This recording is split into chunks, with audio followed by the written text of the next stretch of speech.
एक तरफ अमेरिका और ईरान के बीच शांति समझौते की बातचीत आगे बढ़ रही है, दूसरी तरफ मिसाइल्स, प्रतिबंध और सैन्य अभियान थमने का नाम नहीं ले रहे हैं। पश्चिम एशिया में इस वक्त हालात ऐसे हैं कि शांति की मेज पर एक तरफ बातचीत हो रही है तो दूसरी तरफ युद्ध का मैदान भी गर्म है। इसी बीच अब खबर आई है कि ईरान की 4 शर्तों पर अमेरिका राजी हो गया है और अब सिर्फ ट्रंप की मोहर का इंतजार है। लेकिन सवाल वही कि क्या अब आखिरकार 3 महीने बाद अमेरिका ईरान के बीच शांति होगी क्या? नमस्कार, मैं हूं आकांक्षा और आप देख रहे हैं न्यूज़ 18 का डिजिटल प्लेटफॉर्म। अमेरिकी उपराष्ट्रपति जेडी वेंस ने गुरुवार को कहा कि ईरान के साथ चल रही बातचीत में काफी प्रगति हुई है। हालांकि उन्होंने साफ किया कि राष्ट्रपति डोनाल्ड ट्रंप ने अभी तक प्रस्तावित मेमोरेंडम ऑफ अंडरस्टैंडिंग को मंजूरी नहीं दी है।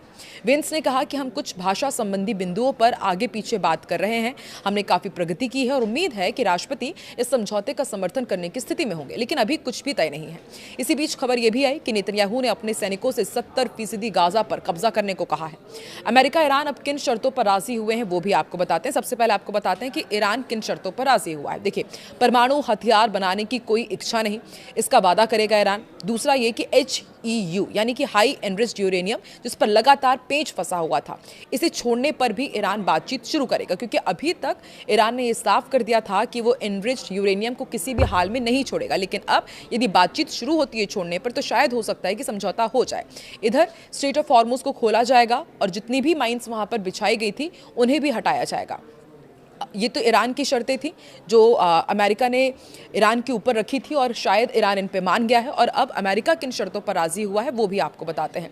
पाबंदियों में ढील देगा अमेरिका और तेल पर भी ढील दी जाएगी। वहीं फ्रीज फंड छोड़ने पर भी बातचीत होगी और नौसैनिक घेराबंदी जो अमेरिका की तरफ से की गई है उसे भी हटाया जाएगा और लेबनान युद्ध खत्म करने में भी मदद करेगा अमेरिका। यानी कि ये 4 पॉइंट्स है जिस पर अमेरिका बातचीत के लिए तैयार हो गया है।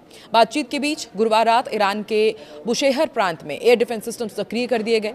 ईरानी सरकारी मीडिया ने दावा किया कि अमेरिका विमान उनके हवाई क्षेत्र में घुसे थे और उन्हें मार गिराया गया। हालांकि अमेरिकी सेंट्रल कमांड यानी कि सेंटकॉम ने इस दावे को तुरंत खारिज कर दिया और कहा कि कोई अमेरिकी विमान नहीं गिराया गया है। इसी दौरान रिपोर्ट्स में कहा गया कि इस्लामिक रेवोल्यूशनरी गार्ड कॉर्प्स ने स्ट्रेट ऑफ हॉर्मुज के पास 4 जहाजों को निशाना बनाया, जिनमें कथित तौर पर अमेरिका से जुड़े जहाज भी शामिल थे। तनाव के बीच अमेरिकी वित्त मंत्रालय ने ईरान के सैन्य नेटवर्क से जुड़े तेल कारोबार और राजस्व तंत्र पर नए प्रतिबंध लगाने का ऐलान किया है। यानी बातचीत भी जारी है, लेकिन आर्थिक दबाव अब भी कम नहीं हो रहा है। अमेरिका को कितना नुकसान हुआ है इसका भी आकलन सामने आया है। 13 मई को जारी कांग्रेसनल रिसर्च सर्विस की रिपोर्ट के मुताबिक 28 फरवरी यानी कि जिस दिन से संघर्ष शुरू हुआ था उससे अब तक अमेरिका को भारी सैन्य और आर्थिक नुकसान झेलना पड़ रहा है। रिपोर्ट में कहा गया कि कम से कम 42 अमेरिकी सैन्य विमान या तो नष्ट हुए हैं या फिर क्षतिग्रस्त हुए हैं।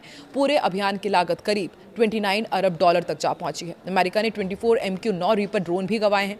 प्रत्येक ड्रोन की कीमत लगभग $3 करोड़ है। इसके अलावा एक MQ-4C ट्राइटन निगरानी ड्रोन भी दुर्घटनाग्रस्त हुआ है। पेंटागन के आंकड़ों के अनुसार संघर्ष में अब तक 15 अमेरिकी सैनिकों की मौत हो चुकी है, जबकि 538 से ज्यादा घायल हैं। वहीं पश्चिम एशिया में तनाव से दुनिया भर में उथल पुथल मची हुई है। तेल से लेकर गैस और अन्य जरूरी चीजों की आपूर्ति बुरी तरह प्रभावित हुई है। ईरान जंग की वजह से सबसे ज्यादा जो प्रभावित हुआ है वो LPG पेट्रोल और डीजल हुआ और एक और जरूरी चीज की आपूर्ति प्रभावित होने की अब आशंका बढ़ गई है और वो है खाद। भारत के लाखों करोड़ों किसानों के लिए उर्वरक बेहद जरूरी होता है। खबर आ रही है कि उर्वरक लदे 17 भारतीय जहाज फारस की खाड़ी में ही फंसे हुए हैं। हॉर्मुज स्ट्रेट बंद है और जहाजों की आवाजाही बुरी तरह प्रभावित हुई है। ये समस्या ऐसे समय में सामने आई है जब भारत में खरीफ फसलों का सीजन बस आने ही वाला है। इसे देखते हुए भारत सरकार ने अब बड़ा फैसला लिया है। इन सभी जहाजों को सऊदी अरब के रास्ते अब देश लाने की प्रक्रिया शुरू करने की योजना तैयार की गई है। पश्चिम एशिया में जारी संघर्ष का असर अब भारत की उर्वरक आपूर्ति पर भी पड़ने लगा है। फारस की खाड़ी में भारत आने वाले उर्वरक से लदे 17 जहाज फंसे हुए हैं, जिसके चलते केंद्र सरकार ने वैकल्पिक आपूर्ति मार्ग तलाशना शुरू कर दिया है। सरकार अब इन जहाजों से उर्वरक को सड़क मार्ग के जरिए सऊदी अरब के यनबू बंदरगाह तक पहुंचाकर वहां से समुद्री रास्ते से भारत भेजने की योजना पर काम कर रही है। एक रिपोर्ट के मुताबिक उर्वरक विभाग के अधिकारियों ने मंत्रियों के अनौपचारिक समूह को इस प्रस्ताव की जानकारी दी। अधिकारियों ने बताया कि फारस की खाड़ी के बंदरगाहों से यनबू पोर्ट तक सड़क मार्ग की दूरी 1200 किलोमीटर है। इसके बाद उर्वरक को लाल सागर यानी कि रेड सी के रास्ते भारतीय बंदरगाहों तक पहुंचाया जाएगा। हालांकि ये मार्ग सामान्य समुद्री रास्ते की तुलना में लंबा और अधिक समय लेने वाला है। अभी तक जहाज हॉर्मुज के जरिए सीधे भारत आते थे, लेकिन क्षेत्र में जब से तनाव बढ़ा है और इस कारण इस मार्ग पर जहाजों की आवाजाही गंभीर रूप से प्रभावित हुई है। एक वरिष्ठ अधिकारी ने यह भी बताया कि मौजूदा स्थिति में 60 से 70 दिनों तक की देरी और बढ़ती लागत सरकार के लिए बड़ी चिंता बन गई है। खासकर जून के मध्य तक खरीफ फसलों के लिए उर्वरकों की मांग चरम पर पहुंचने वाली है। ऐसे में आपूर्ति बाधित होने का खतरा बढ़ गया है। आपको क्या लगता है?